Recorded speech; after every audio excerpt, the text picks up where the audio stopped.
This is 3 News Daily. Hello everyone, welcome back to 3 News Daily on this Tuesday, June 20th. Thanks for being with me. I'm Stephanie Haney here with what matters most to you in Northeast Ohio. And we start in Mantua with a horrible story where officials are investigating how 146 dogs were found dead in a house. The Portage Animal Protective League obtained a search warrant for the house after they received a tip saying the homeowner had a pending animal cruelty charge. The dogs were found in various stages of decay, with most of their bodies found in cages. Neighbors say they haven't heard from the homeowner in the last 6 months. And today we're learning about another instance of gunshots being fired at a Cleveland fire station. It happened Sunday night at Station 24 on Clark Avenue. Officials tell 3 News a bullet hit the frame of a back door. And just a week ago, firefighters say bullets came through a window at Station 22 on Superior Avenue. No injuries were reported in either incident, and no arrests have been made in either case either. Now, meanwhile, in Lorain, police say they've arrested 9 people in connection to a series of recent car thefts.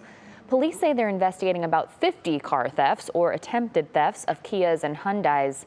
These thefts happened between May 6th and June 15th. Now, the suspects range in age from as young as 13 to 19 years old. Police say they believe there's a ring of a group of people who are actively targeting those specific vehicles. And today, Cuyahoga County Executive Chris Ronaine is expected to propose a new site for the Cuyahoga County Jail. At tonight's County Council meeting, he plans to propose a 70-acre site at the intersection of Transportation Boulevard and Granger Road in Garfield Heights.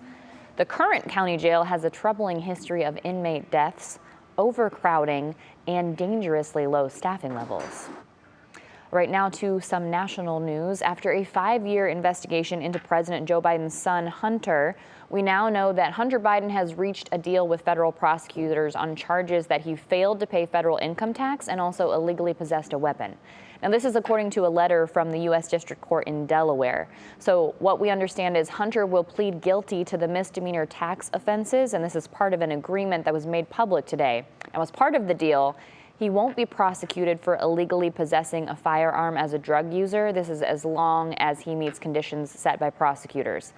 Now, it is somewhat unusual to resolve a federal criminal case at the same time that the charges are filed in court, but it's not totally unheard of. A person familiar with the investigation said the Justice Department would recommend probation for the tax charges, but the decision to go along with any deal, of course, is up to the judge on the case. All right, we move now to Canton, where a new ordinance kicks in later this week, and it's getting a lot of attention. Our Lydia Aspara reports on that.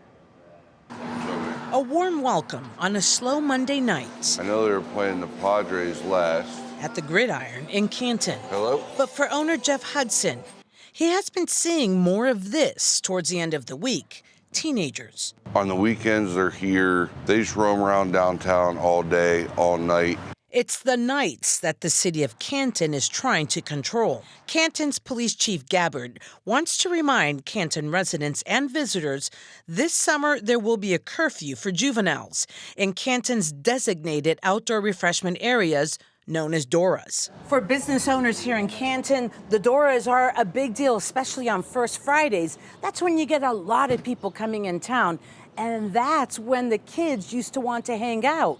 But that will end for them this Thursday. And certainly for the teens we talked to, none want a curfew. I don't understand why. I feel like we should be able to come down here because this summer ain't nothing else to do but stay in the house. What are people under like 15 and 14 are going to do? What they are going to do is avoid this area after 9 o'clock. Although Hudson knows why the city of Canton wants a curfew. But the majority that I see aren't out causing problems. They're in groups. They're just down here to be down here. He adds, as a parent himself, keeping kids out of trouble is keeping them busy. Maybe if the city gave them more stuff to do that you didn't have to pay for, they would have more stuff to do than to walk and cause trouble. Lydia Aspara, 3 News. It would certainly be nice to see some alternatives for those kids if they don't want them in those spaces. Now, meanwhile, in Cleveland, the city's East 4th DORA district will be up and running next spring, so a little bit of a wait on that. City Council authorized the location earlier this year, but it still has to be approved by state liquor control officials. That brings us to our question of the day. We know the DORA spaces in Northeast Ohio have been very popular, one in Toledo, for example. We want to know where else you would like to see DORA spaces in Northeast Ohio. Post your comment to the WKYC Facebook page, and we'll talk about it during 3 News at 5. Now here's something that we know is coming to town. Get ready for a good laugh, everybody. This is going to be a good show. Comedy legends Tina Fey and Amy Poehler are bringing their Restless Leg Tour to Cleveland's Playhouse Square. Now this was a new add to the tour lineup. Tina Fey said that they've had so much fun on the road, they decided to do more shows. We're very happy that they're coming to Cleveland. So this show celebrates their 30 years of friendship with jokes, stories, and what they call convertainment. So this is happening at KeyBank State Theater on Thursday, September 21st. The show starts at 8 p.m. You can use the code word RESTLESS for the pre-sale that starts on Wednesday at 10 a.m. and then tickets for the general public go on sale on Friday at 10 a.m. This is on town for one night only, so make sure you get those tickets while you can. All right. Let's check in with the Cleveland Metro Parks Zoo, where a new giraffe has joined the herd.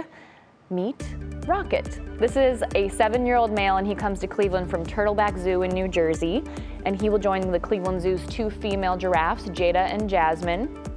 Now, he should be easy to spot because he's the tall one. He is 16 feet tall. And Rocket gets here just in time for World Giraffe Day, which is tomorrow. So if you're able to get on out to the zoo, say hello to Rocket, give him a warm welcome to the Cleveland area for World Giraffe Day. All right, thanks for being with us for today's edition of 3 News Daily. Whether you're watching on WKYC+, Instagram, YouTube, live on your TVs, or listening on your favorite podcast platform, we appreciate you. Have a beautiful Tuesday, everybody. We'll be back tomorrow with more of your top stories from around Northeast Ohio.